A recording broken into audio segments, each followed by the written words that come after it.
Coming up on Tech News Today, Facebook changed your email address. We'll tell you how and why, whether you need to worry about it. Google's making a tablet. We speculate on that. And the U.S. wants to ruin a college career over copyright. All that and more coming up. Netcasts you love. From people you trust. This is TWiT. Bandwidth for Tech News Today is provided by Cachefly at CACHEFLY.com.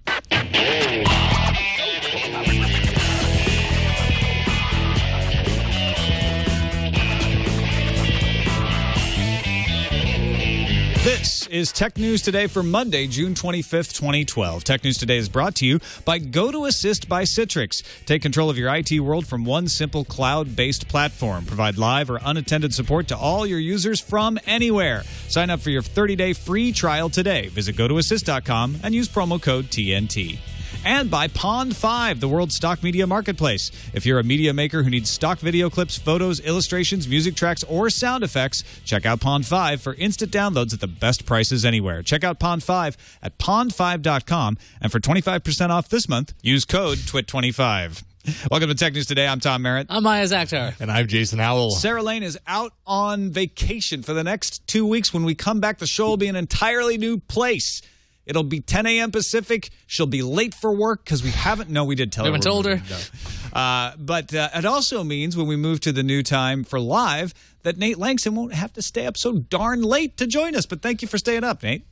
It's okay. I was awake anyway watching Futurama. Happy to be here.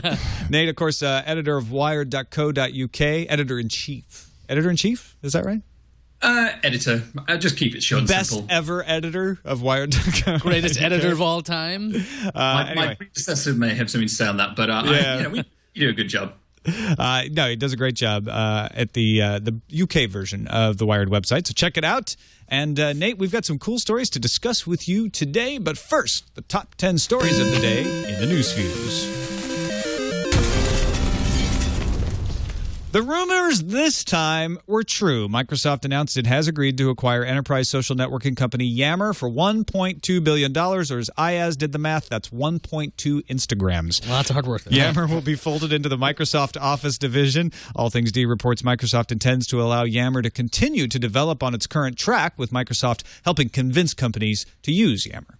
Gizmodo Australia says it's obtained a training document that gives away all the details of Google's widely rumored tablet. It would be called the Nexus 7, and it would run Jelly Bean using a 1.3 gigahertz quad-core Tegra 3 processor and have a gigabyte of RAM. It would be available in two capacities, 8 gigabytes and 16. There's no built-in cellular connection, however, but you'll be able to get the latest Wi-Fi with 802.11a, B, G, and N, and we'll be talking about that later. Verizon seems to have figured out how to get T-Mobile to stop objecting to Verizon's spectrum swap with the cable companies. Give T-Mobile some spectrum. The carriers have agreed to swap spectrum in the AWS band. That's the Advanced Wireless Services band. T-Mobile gets valuable spectrum in the 15 of the top 25 markets. Verizon will get new spectrum covering 22 million people and a pile of cash from T-Mobile. The swap will not take place, though, until the FCC signs off on the other swap between Verizon and the cable companies. So many swaps. Swapping it up. 9 to 5 Mac reports that the next iPhone prototypes have NFC controllers built into its power management unit. Combine that with Apple's new Passbook app, and it looks like Apple may be working on its own wallet. Can Apple make NFC popular like it did video calling with FaceTime and social networking like Ping? We'll see. Facebook also just launched a new feature that lets you discover friends who are near you if they've checked in or been geolocated recently. Ready for the privacy concern story on this? Ha! Not this time. Instead, Facebook has been accused of stealing the idea. Yeah, it's an older trope for them. The chief executive at FriendThem says his company showed just such functionality to Facebook earlier this year and accuses Facebook of stealing it. Facebook says it came out of a hackathon and is only an experimental feature anyway. And the plot thickens. The feature disappeared earlier today. So, everybody, you can go back to complaining that Facebook changed your default email address to a Facebook.com address now. Guilty. That was the plea of two British hackers connected to LulzSec, charged with conspiracy to attack media, law enforcement, and government websites in 2011. Two other defendants charged with the same have pleaded not guilty. However, all four have pleaded not guilty to 2 counts of encouraging or assisting others to commit fraud and computer offenses. Hey, go commit fraud. Is that a crime if I encourage you? I think more Come than on, that. Iyaz. I think there's got to be Go more. commit some A little bit fraud. more, maybe. The Verge reports that Microsoft has been completing final builds of Windows 8. These builds, called Release to Manufacturing, or RTM, are numbered from 8,500 internally. A tentative schedule places an official RTM date at the end of July, with a release to the public in mid-October. Android users, you are no longer second-class citizens in the Box universe. The cloud storage company unveiled its Box One Cloud app for Android that allows 50 new app integrations, so other apps can read and write files from Box. An SDK for Android developers is also available. Flipboard just got a big-name partner in the New York Times. The app Flipboard does things like make your Twitter feed look like a newspaper, which means it'll now make the New York Times feed look like a new... Okay, here's what's happening. Starting on Thursday, subscribers to the Times will be able to access the paper's premium content directly through the Flipboard app on the iPad or the iPhone. The idea being, if you're already using Flipboard, you don't have to leave to read your favorite New York Times stories. Flipboard and the New York Times will share advertising revenue generated from within the app. Everybody who was clamoring for Microsoft to make its own hardware to run Windows Phone, I'm sorry to be the bearer of bad news. Microsoft senior marketing manager Greg Sullivan told Information Week that the company does not have any plans to develop its own cell phone. Sullivan also said, quote, Microsoft has a strong ecosystem of partners that we are very satisfied with.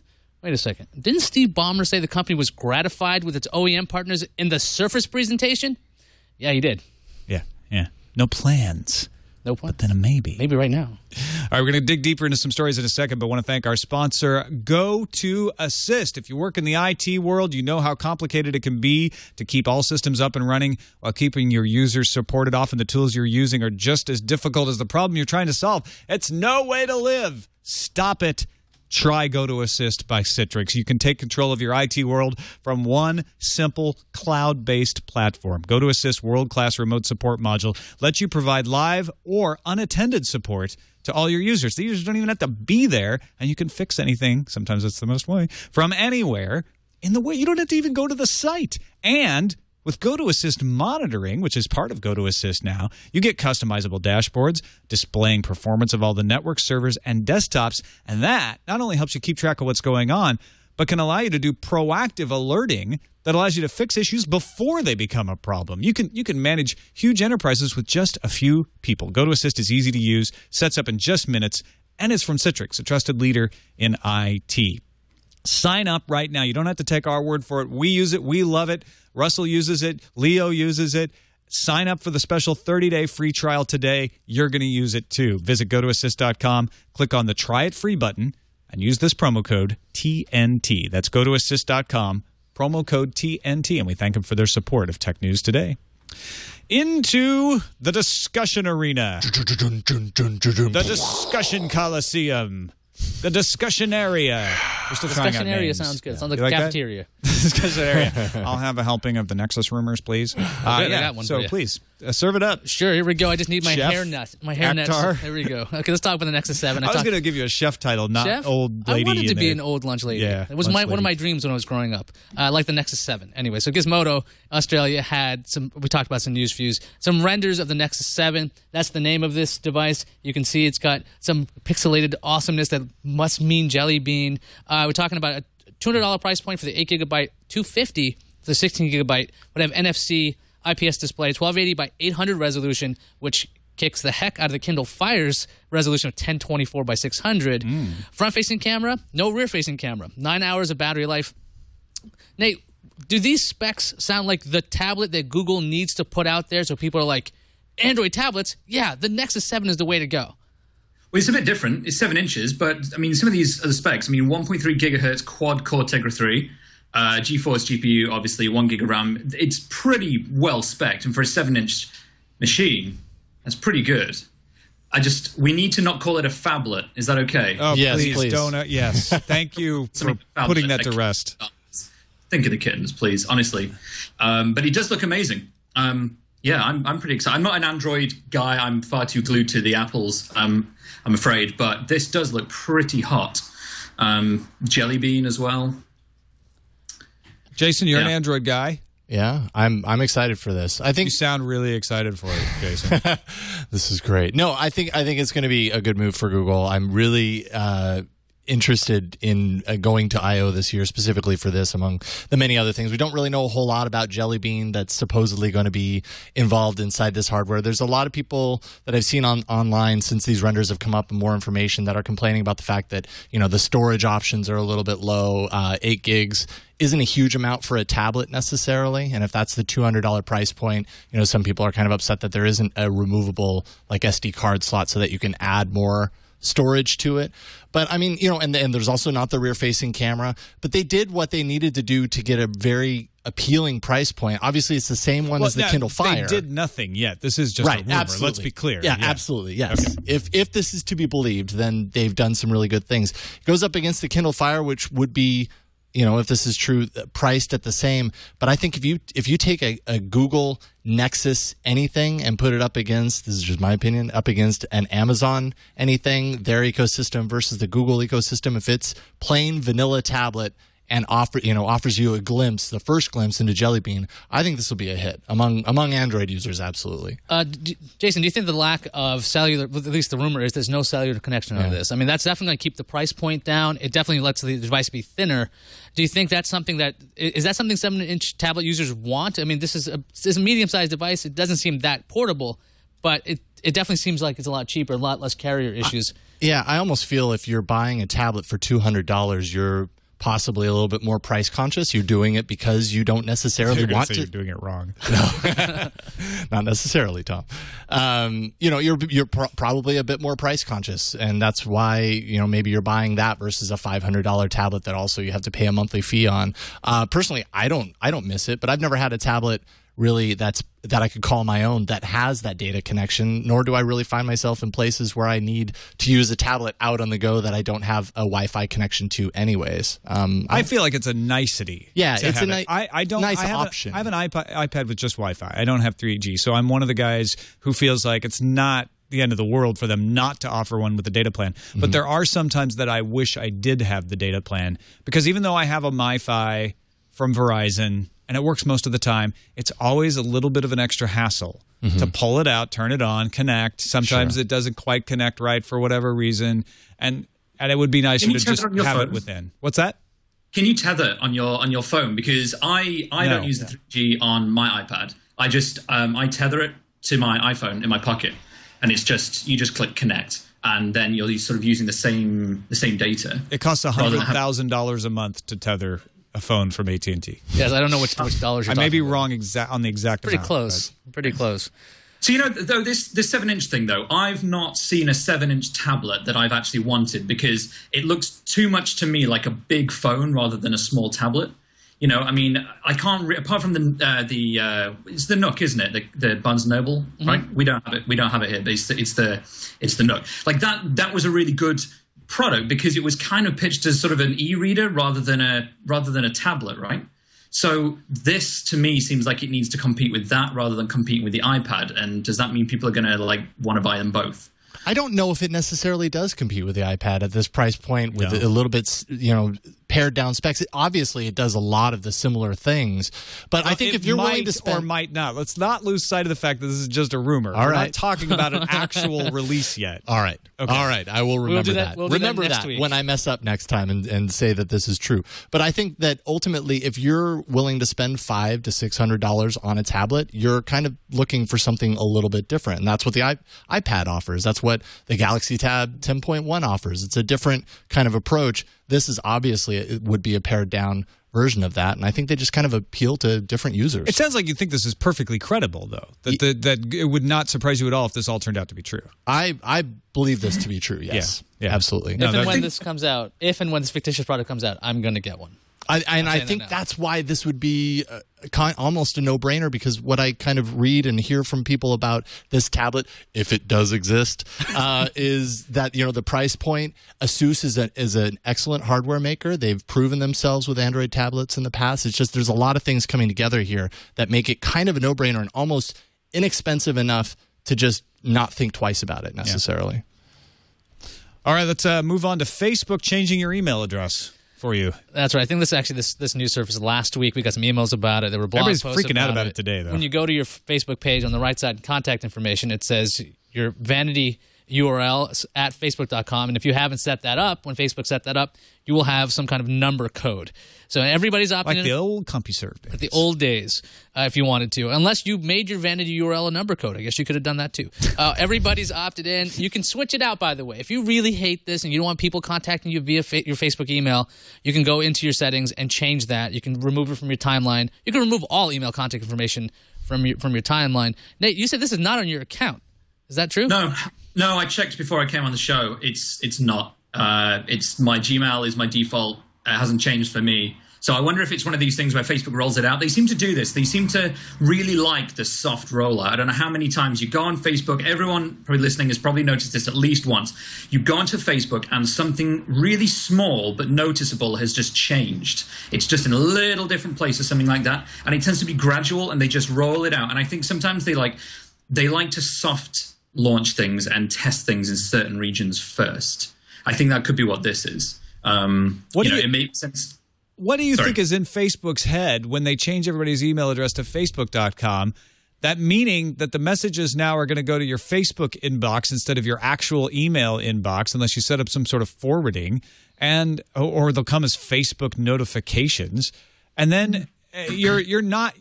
Are they trying to trick you into using Facebook? I feel like it means I'm not going to use Facebook as a way to get in contact people anymore because it's a facebook.com email address. They're actually driving people away from using Facebook the way Facebook would like to be used. But they're not making you send email from the Facebook. You're not sending email from whatever mine is at facebook.com. It feels more like a primary way of other people getting in touch with you. I don't know. I haven't seen the effect of what this. Well, that's my point. If somebody's trying to get in touch with me at facebook.com address, I'm never going to see their email ever. No, because I don't go to Facebook's messages.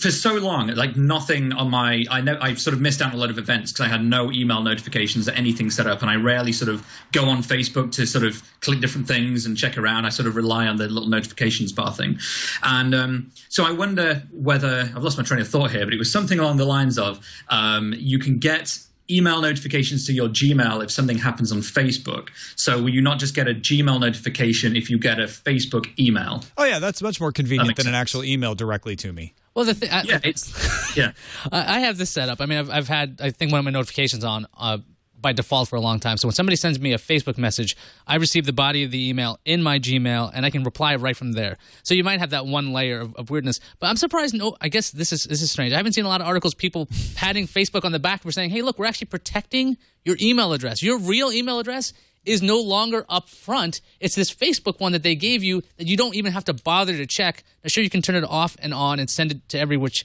email. But strangely, Facebook is not giving out information that isn't known. They're like, here's just use this email. You can use this as your spam email account for all you want. It just seems like it's a different move for Facebook to go, yeah, look, we're protecting you, and you hate us for it. Yeah, it's fair enough. It's a very good point. The part of me that's bugged is the part of me that's like, Facebook, stop nannying me. Stop changing things for me. Let me change them if you have a new feature. And then that is a great thing. Let me opt in, though. Stop going and messing with my account. It's one of the reasons I never go to Facebook. I never use it for anything. One of the articles is like, what are you going to change next? You're going to change my likes? You're going to change my interests? It's like, actually, CR1 in the chat room is like, on the other hand, 240 people liked your email. I don't know. Nate, is it something that you think is bothersome, or are we making a mountain out of a molehill? It's not even a molehill. It's like a lump of dirt. It's I don't think it's a big deal, to be honest. It's just. I think, don't worry. If you're listening and you're concerned, don't be concerned. That's from me. All right. You've heard it here first. Real quickly, a lot of news breaking about RIM over the weekend after the Sunday Times reported that RIM was investigating separating the hardware side of the business from the services side. So BlackBerry Messenger would be the feature product of a new company, and the BlackBerry line of phones would be the feature products of a hardware-based version of RIM. The Globe and Mail from Canada today reported that sources close to RIM dismissed the news as, quote, a silly fantasy and one of the most ridiculous ideas I have heard in a while.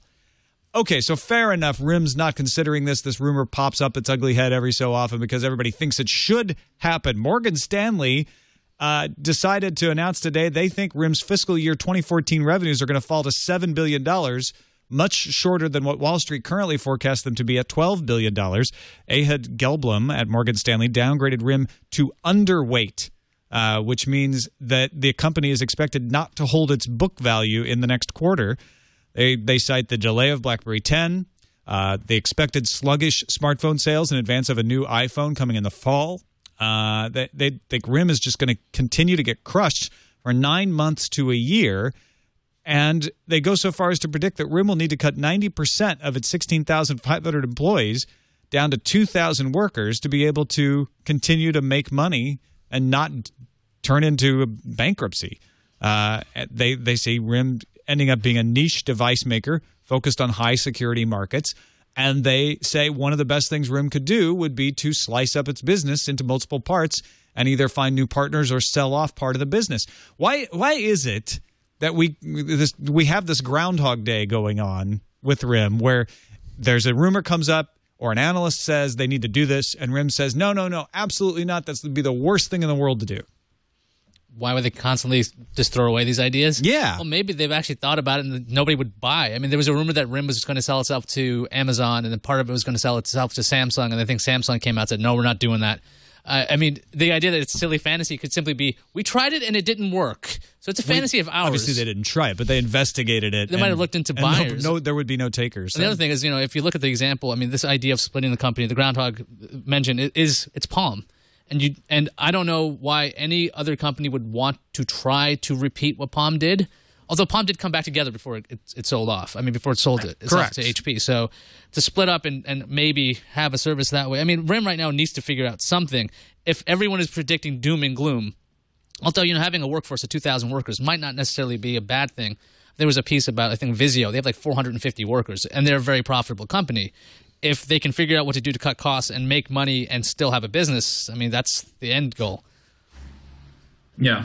I think in terms of sort of combating rumors, I think there's probably an element of managing, shareholder expectations to some point. But I mean, we've seen it work out reasonably well with Motorola Mobility. I mean, Google bought Motorola Mobility and, that sold for quite a decent amount of money. Google got a lot of, great engineers, great IP. I mean, it has worked out badly for some companies, but it's also worked out quite well for companies that aren't doing massively well. I think, the real problem with BlackBerry at the moment is one of the key selling points, I think, that remains is a keyboard.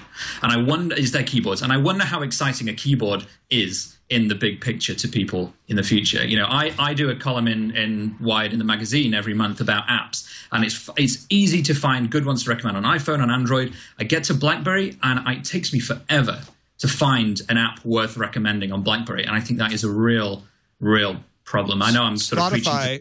Spotify's coming to App World, they announced today, so there could be your next one. I thought you could get BlackBerry on Spotify already. I don't know. I just saw the press release. Well, yeah, I saw it too, and that's cool. And then Duncan on my team today said, "No, you've been able to get it for." So announcing it a little louder. Well, one of the things that BlackBerry does really well that people say, at least my BlackBerry diehard friends are like, email. Nobody has done email as well as RIM does with BlackBerry. And I still see apps trying. I mean, iOS has Sparrow and all these other things trying to figure out email. And BlackBerry's been really good at that. So and messaging. So they've had this ability. That's their hook. And if they can somehow say, hey, look, we have a keyboard so you can write an email as opposed to... Although the BlackBerry 10s are not supposed to have keyboards in the first few that are coming out. The first BlackBerry 10 device is supposed to not have a keyboard. There's a rumor, or at least an image of an N series that has a slider QWERTY. We'll see where that goes. I mean, it worked for Lenovo, right? They kept the ThinkPad keyboard the same for a while, kept people happy. Yeah. All right, we got a few more stories to discuss, but I want to thank our other sponsor, without which we could not do today's show, Pond5, the world's stock media marketplace. If we know a lot of you in the audience do your own types of shows, make your own media, maybe work in production. You need to know about Pond5. It's one of the best ways to take your production to the next level. If you want access to millions of high-quality photos, vector illustrations, music tracks, sound effects, motion graphics, templates, any kind of creative asset you would need to make an audio show. You can get sound effects, make a video show, you can get B-roll. This is from my documentary of people working and then going and enjoying a sunset, for instance. That's my little movie. I got all the stock footage from Pond5. It's great stuff. It's high-quality stuff, and you can use it in almost any project legally and for an affordable price. Check out pond5.com, and you can get ticking time bomb penguins, shots of the Roman Colosseum, aerial stock footage. It's impressive stuff. And if you're the kind of person who's like, well, I actually shoot that stuff, I've got a lot of that stuff, you can sell it on Pond5. You get top royalty rates for your content. Prices are unbeatable, and so is the range and quality of the content available. If you're a media maker working with video or images or sound, go right now, pond5.com, and check out this special offer for our audience members.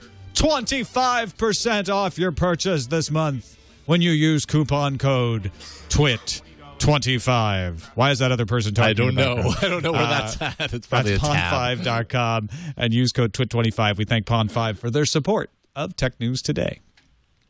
Okay, the Wii U has a problem, according to Kotaku, but it's a familiar problem. It's not even out yet, and it's got a problem. According to a Video Game Insider, quote, after the next generation machines come out, the Wii U will be a performance orphan. That's a great language right there. And the insiders are saying that the Wii U's internals will disguise its technology, its shortcoming for a while, maybe about a year. So by 2014, when all the other devices are pretty much up to speed, the Wii U is going to look like garbage out there. Right now, it looks like the Wii U can handle Xbox 360 games really well, ports of a PS3 game really well, but of course they will not be competing with PS3 and Xbox. PS3 and the Xbox 360. Added to that fact is the new Unreal Engine 4 is apparently expected to be the basis of PS4 and 720 games as a developmental platform. That's not confirmed by Epic, who makes Unreal Engine. So Nintendo will not be able to handle that either with the Wii U. So the question is, Nintendo sticking to its... I guess Nintendo would be doing the gameplay first. We have first-party stuff. We have Mario. But they apparently don't want to win over developers or get ports. Nate, do you think this is like a recipe for disaster? Or is Nintendo going to just pull another Wii and go, hey, it doesn't matter that we don't have the greatest graphics. People will still love our games. Yeah, I think that's exactly it. I think I call absolute bull waste on this completely. I don't think it affected the Wii. I mean, look at the Wii. When the Wii came out, it was underpowered compared to what was coming out from the Xbox 360 and the PlayStation 3. It was standard definition when it was the key time to sort of push HD into people's homes properly. It had no problem. It sells millions and millions and millions and millions of units. Same with the Nintendo DS when you're competing with the PlayStation Portable. I really don't think it's a problem. I think it's a key differentiator, in fact, for the Wii U to not necessarily be sold on cutting-edge graphics and amazing visuals and the latest 3D rendering engines and 5.1 surround sound and all that kind of stuff. They're going to focus on what they've always done, which is appealing to their core audience, which doesn't necessarily need the latest, most incredible graphics. They want a good price, and they want family gaming. They want stuff like that. And we've seen it before, and I think we'll see it again, that, it will make it a unique, not a unique console, but it'll make it an interesting alternative to the rest. So it will look underpowered. I wouldn't say performance orphan. I think that's a bit harsh. I don't even own a Wii, so I'm speaking about something that I'm not a part of in a sense. But I don't think this is an issue at all. But haven't the other manufacturers gone after Nintendo's core by introducing the motion gaming with doing things like the Kinect, the Move, things that appeal to casual gamers? Because Nintendo's core was, hey, you like to play fun games. You like this kind of, I guess not serious game, casual gaming at times. Doesn't Nintendo need to expand who they're going after? A little bit, but when you look at the Kinect, I don't see that necessarily as a way of really trying to compete with what the Wii was doing. The Kinect is there to keep people buying Xboxes. They've saturated the core market of people that they're targeting. That was just to break into a new sector, not necessarily to try and take down the Wii. The Wii U may not be quite as innovative as the Wii was when it came out, but I really don't think it's necessarily going to be it's not going to crush the Wii. It's not going to crush Nintendo just because it's not as powerful as the competition. I really don't think it will. And Nintendo always has the best first-party support for the consoles. They're always churning out Mario, and they rely on that to a certain extent. But they're also churning out these games. They keep getting good reviews, and people buy them. And if that's what it takes, then they'll just do that again. Then why is Nintendo making such a big deal in all their briefings and a lot of their interviews about how Nintendo is not just for the casual gamer? It can play the hardcore games. They're touting the fact that it will have Unreal Engine 3 when Unreal Engine 4 is on the way. It seems like Nintendo is expressing a little lack of confidence about the Wii's perception as a non-hardcore gaming platform. But I think Kotaku's right. It's not going to be able to play hardcore games for more than a couple of years, so you're not really going to capture that market. But you know what? I mean, I think you have to ask, what is a hardcore game? I mean, is it a game with cutting-edge visuals, or is it something with great gameplay and great storylines and, you know, some realistic blood on the screen? You know, I think it'll still be capable of that. I really do. You know, I think they'll be fine. I think they'll probably sell a lot of Wii U's. I'm curious if the dynamics stay the same. When the Wii came out, the gaming universe was a lot different. PC gaming was considered dead, even though it wasn't. There was a lot more buying of physical media than there is now. They needed downloadable content. I'm not sure how the changes in the landscape affect Nintendo's strategy of, we just got to get people to buy a bunch of consoles and a few games, and then we'll be fine because we'll make it up on the fact that our device doesn't cost as much to make, and we can compete on that and get a lot of people to buy it that wouldn't. And the fact that you've got this new pad and everything is going to catch people's eye. It's going to be like the Wiimote was. It's going to be different, unique. I totally agree with you there, Nate. But I just wonder if there's enough of a market left in that physical space, or if there's can be made up with downloadable content for the calculations to work out this time. But I think there are a couple of other factors, and one is tablet gaming. I mean, when you look at what Microsoft's doing with Smart Glass and with the Windows 8 tablets and how that's connecting to the Xbox, when you look at what Apple's done with AirPlay and you know, the advances that Apple's made in getting developers on board for the iPad 3 and for the iPad 2, like, that feels to me more like the market that Nintendo needs to be aiming at, you know, competitively than this, because we're talking about, you can buy this device that's got all these accelerometers in it, and, you know, you can have a really good, quite immersive experience on an iPad if you want it, beaming it to your TV. That is really compelling, I think. And a lot of people may choose to buy either the Wii U or maybe an iPad rather than goodness knows how much the next Xbox or PlayStation will cost when they come out. The other thing I think is quite interesting is that a lot of the kids who had a Wii when it came out are a lot older now and maybe are more aware of what else is out there. And I don't know if that could play into it. I guess there's always new kids being made. Yes, that's true. It seems like the population is continuing to go up. I think it's a really good point about tablets competing on the casual game market. That can bite them as well. That's where the casual gaming action is right now. Yeah.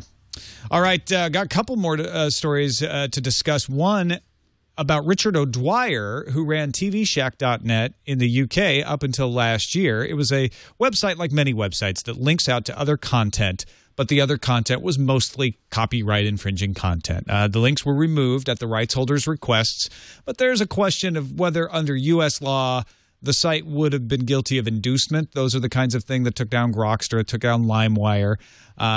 It's not obvious, though, that that's the way the case would go. However, Richard O'Dwyer is going to be extradited from the UK to the US, it looks like.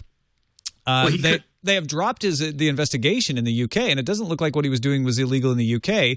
But Nate, what's the temperature in the UK over O'Dwyer being extradited to the US? Especially the reason it's in the news today, Jimmy Wales trying to get a petition to stop the extradition. Yeah, I mean, we actually spoke to Jimmy Wales this morning for our story on this as well, and he's vehemently behind this. He's really pushing hard. And Theresa May, who's the UK's Home Secretary, I don't think is on board with the extradition either. I think there's a real problem as well with the fact that this is kind of US lawmakers sort of imposing laws on in areas they don't control.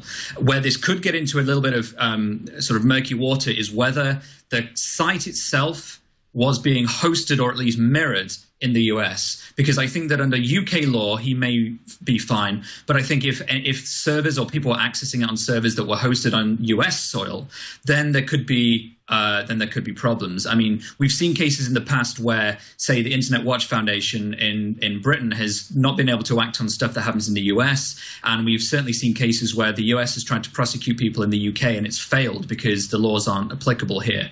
But this one is a little bit murky because we're talking about, a centrally hosted website that wasn't actually doing anything strictly illegal here in linking out to content. But on the other hand, it could be, he could get into hot water if it was mirrored or hosted in the US. I mean, the legal complexities of this is personal jurisdiction. Like, does the United States have any jurisdiction to bring this guy over? Are there any treaties in place for the United States to go to the UK and say, hey, he did something over here, bring him over to our country so we can prosecute him? I think the big sticking point of this is that O'Dwyer's site had links. He wasn't hosting anything either. So, like, that's where my issue comes into this. I mean, the legal ramifications aside, I can't quite understand how linking to something necessarily sets up reason to get this guy anywhere. He should be in the UK, and if the UK doesn't want to try him, then that's as simple as that. But this is the way the internet works. You link to things, and if that itself can get you pulled into different countries, that seems to be a problem. And at what level? 1 link, 2 links, 3 links, 4 links? Like, you don't want to run into that problem in the long run. And it's a guy who's in college, and you're going to effectively derail his college career because... that doesn't these guys, though. No, I know, but you're effectively going to derail a guy's college career because you want to make an example out of him. He certainly isn't the worst offender.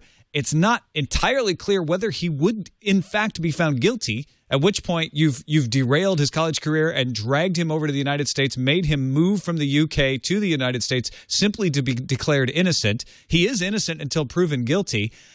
This would be under a criminal investigation, which is unusual for copyright. That's usually reserved for people who are trafficking in physical media and huge numbers of pirated copies of DVDs, not for somebody who created a link site, who honored takedown notices, and then has taken the site down. Now, granted, he took the site down after he got in trouble and his domain name was seized, but I think this is definitely not the punishment fitting the crime, if there is even a crime. And I fully support the Jimmy Wales petition to say this: if there is a problem, this needs to be resolved in the UK. You shouldn't. This isn't a big enough issue to take someone bodily halfway across the planet because they might have been knowingly linking to copyright infringing material that they weren't even hosting. And again, that's separate from what the law says, but they can choose to enforce or prosecute under the law. And I don't think they should choose to prosecute. This should not be a priority. No, I completely agree. I mean, we've seen cases where extradition has felt far more applicable. I mean, take Kevin McKinnon, was it? Gary McKinnon, the hacker who broke into the Pentagon, was it the Pentagon? Few years ago, and he was up for extradition, I think, to the US. Yeah, he's one of the only computer crime suspects to have gone through extradition from the UK. Yeah, and so you're going to say the guy who broke in to the Pentagon and NASA is equivalent to the guy who hosted some links to some torrents? No, but we're talking about making an example of people, and that is exactly what's happening here. I mean, we're talking about, sort of certain types of lawmakers who have sued dead grandparents, or think about the Jamie Thomas incident where, sharing something like 7 songs and getting fined millions.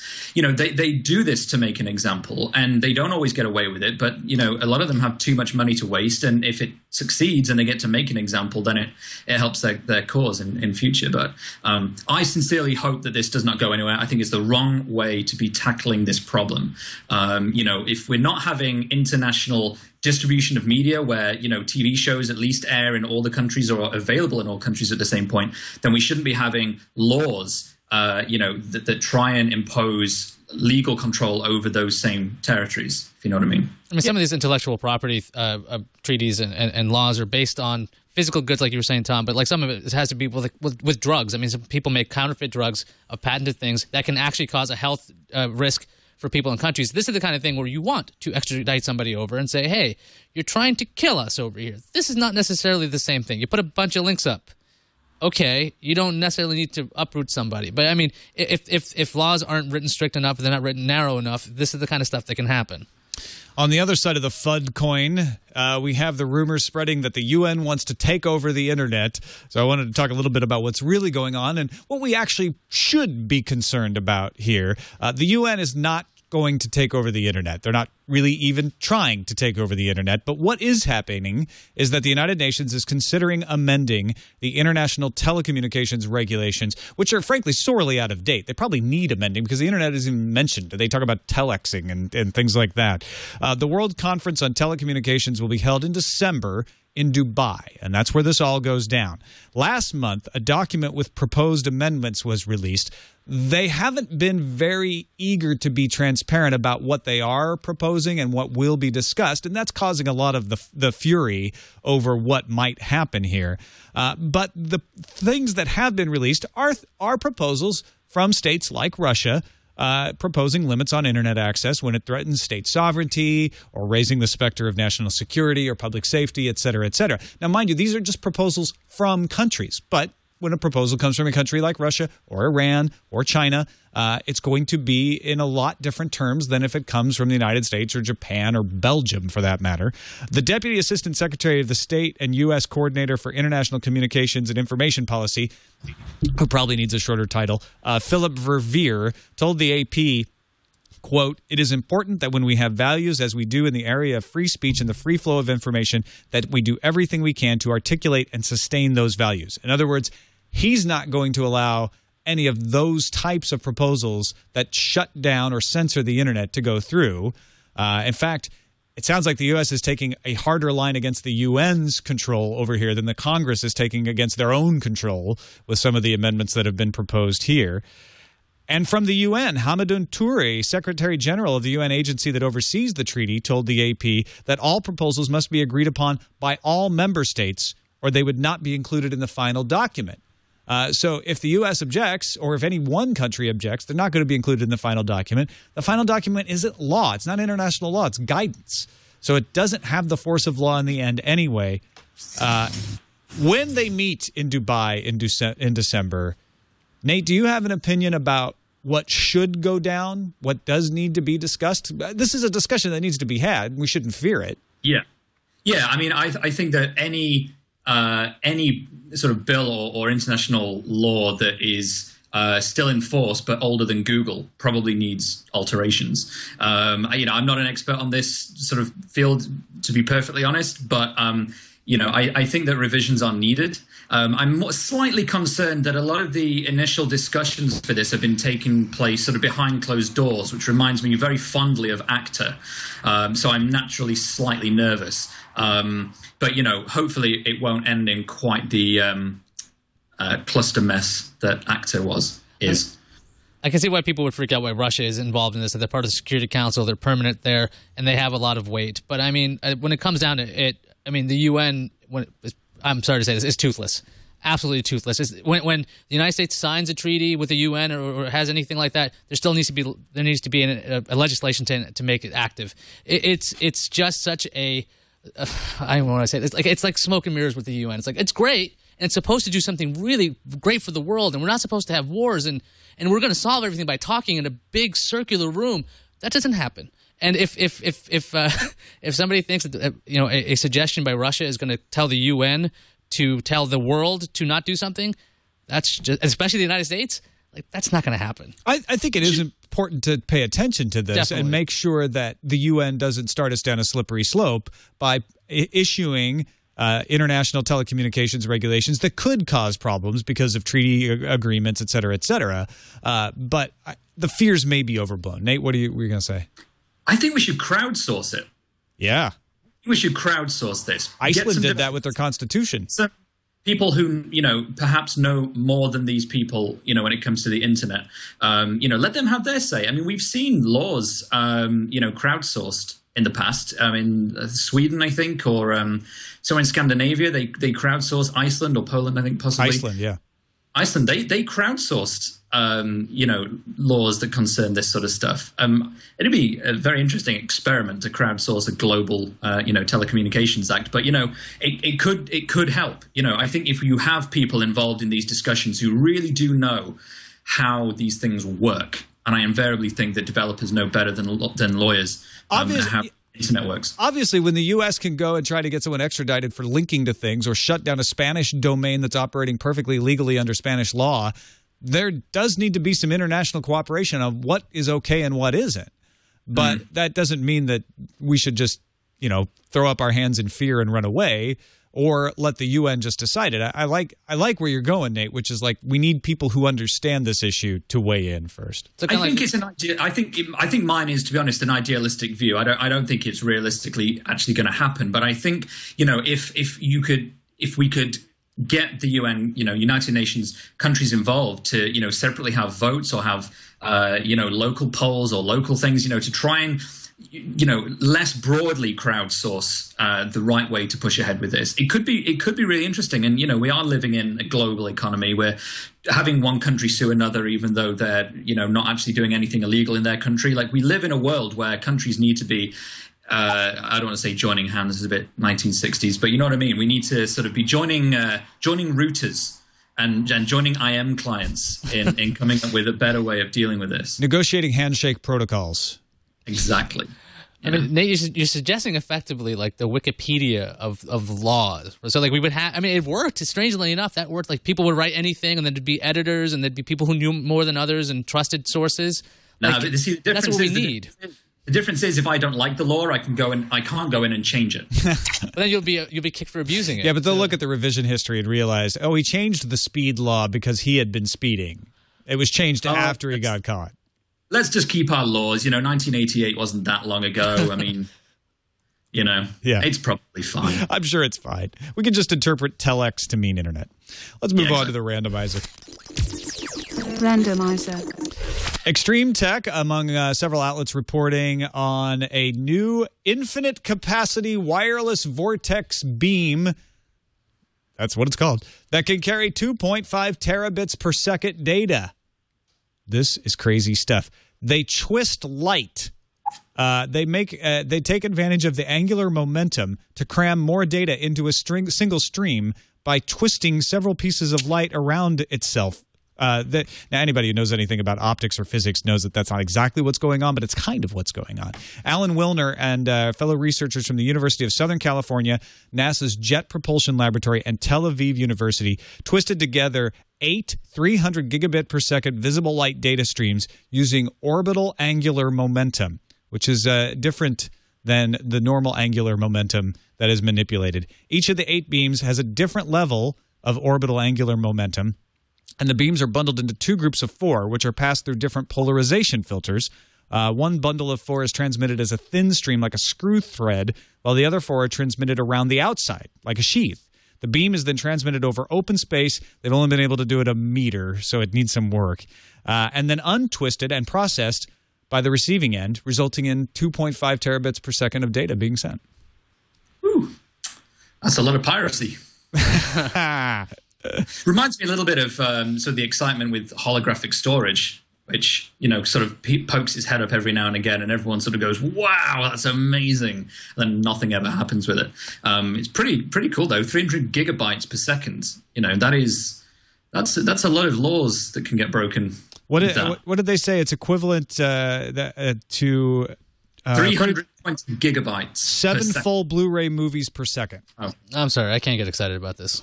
You can't get excited around 7 full Blu-ray movies per second? I don't have any networking equipment that can handle this right now. That's your objection? This is nobody's built a router for it? Hey, Cisco, get on this. I want to get 2.5 terabits, but I don't have it right now. And if I cannot download 7 full Blu-ray movies per second, I have no use for this whatsoever. Hey, I've just had a thought. Is this wireless, or is this over a cable? I believe it is over a cable. No, wait a minute. Hold on. I think, no, it's wireless. It's wireless, exactly. Okay.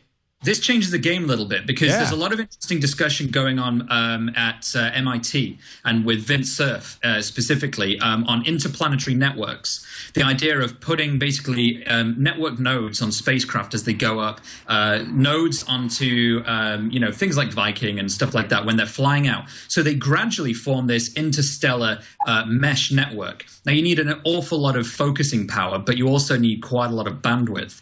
This would be very interesting to sort of tie into some sort of interplanetary node if it was possible to focus light from Pluto to Earth, which is very hard. Yeah. But ramifications. I'm all for positive ramifications. I love it too. All right, Sarah, tell us what's on the calendar. All right, Sarah's not here. The Mario Marathon, last time I checked, is still going. We should check in, but we told you about it Friday. They're raising money for the Child's Play charity. And last I looked, they were actually still at it. Yeah, look at that. They are. Yep, $81,401. 3 days, 7 hours, 49 minutes, and some seconds. So go check it out, MarioMarathon.com. Donations go to Child's Play, that is. AT&T Samsung Galaxy S2 is going to get Android 4.0 Ice Cream Sandwich on June 26th. The Google I.O. Streaming Live keynotes will be available streaming live from Google on Wednesday, June 27th at 9:30 a.m. and Thursday, June 28th at 10 a.m. We'll also be covering them live right here at live.twit.tv at those same times. Mozilla teased they're going to make a major Firefox for Android announcement next week. We'll keep an eye on that. The Asus Transformer Pad Infinity TF700 Wi-Fi coming to the U.S. the week of July 16th. Will start at $500. Also, the Sony NSZ GS7 brings Google TV to you, Nate, the UK, on July 16th and comes out in the U.S. on July 22nd for $199. You're also getting a Microsoft store in London, Nate. You excited? Oh, I'm so excited. Look at me, my heart palpitating. Don't be a hater. You can get your Surface tablet. No, genuinely. No, honestly, if you could feel it. Okay. All right. It opens March 2013, so you have some time to bring that heart rate down. And the 46th meeting of ICANN, the body tasked with overseeing the administration of the Internet, will take place in China, in Beijing, from April 7th to April 12th, 2013. Let's see what's incoming. Incoming message. Got an email from Tyson who says, I was thinking about all the attention the Microsoft Surface tablet is getting over its Wi-Fi only status, but then I thought, why do we even need a carrier-specific modem in any tablet? We have cell carrier hotspots, and most of all the smartphones do hotspots as well. With shared data on the horizon, what would it matter if the Wi-Fi only tablet was latched onto a mobile hotspot or smartphone hotspot if it is going to share the same data cap anyway? If they can skip the carrier-specific modems and keep the tablets cheap, that is a win in the end. We were talking about this earlier. Yeah, time you touched upon this. And then for a while, I was living with just a MiFi and an iPod Touch as a phone system. I got to tell you, that system is really not ready for prime time. The MiFi will, if that piece of hardware has its own issues, then your other device is useless. Any other device can't work because your hotspot may not work. On top of that, the tethering costs, if you have a smartphone, or what was it, the figure again, $100,000 per month for you? I believe it's near that. Your grandfather into that maybe a little horrible less. Rate as well. You should really look into changing that. But it just doesn't necessarily work every single time. And when you don't have the reliability, it becomes an issue, especially if you're carrying this device as a primary means. When it comes to a tablet, a 10.6-inch device like the Surface, maybe that's not going to be the case. But as somebody who has a cellular-enabled tablet, I quite enjoy being able to take this anywhere without having to carry a second device, without having to worry about charging something else. It's just something else for me. All right, that's it for this episode of Tech News Today. Thanks to everybody who submitted stories on our subreddit, technewstoday.reddit.com. It's the place to go to let us know what stories you would like us to talk about. And we don't always get to all of them, like Winamp's 15-year anniversary. Happy 15th year anniversary, Winamp. We're sorry you've had such a hard time lately. You know it's out for Mac? Huh? It's out for OS X as well. Nice. No idea. I didn't know. So, but there's always good stories in there. Go ahead, Nate. I just said Macamp, just for no reason. Macamp. Check it out, technewstoday.reddit.com. And thank you, Nate Lanxon. What's going on at wired.co.uk that you can tell the people about? Well, the only thing that people need to know about is that we also do a podcast. If you like this podcast, you'll probably like ours because I'm on it and we do it every week and it's free. That's probably the main thing that I'm sort of involved in when I'm not, editing Wired in the UK. That if you do a little search on iTunes for Wired UK podcast, you'll find it. Love to get more people listening to it. It's pretty popular in the UK, so hopefully in the US as well. It kicks the llama's butt. Oh, we try and do that every week. Yeah. Now, it's free in pounds. How much is it in dollars? It's free in dollars. Wow. We're globally free, That's and we'd love for people to check it out. Thank you, Nate. Always great to have you on the show. Appreciate it, man. Thank you very much. And we will be back tomorrow with an all-new show. You can email us, tnt@twit.tv. You can give us a call, leave us a voicemail with your comments at 260-TNT-SHOW. And you can find us on the web at twit.tv/TNT. Rich DeMuro joins us tomorrow. We'll see you then.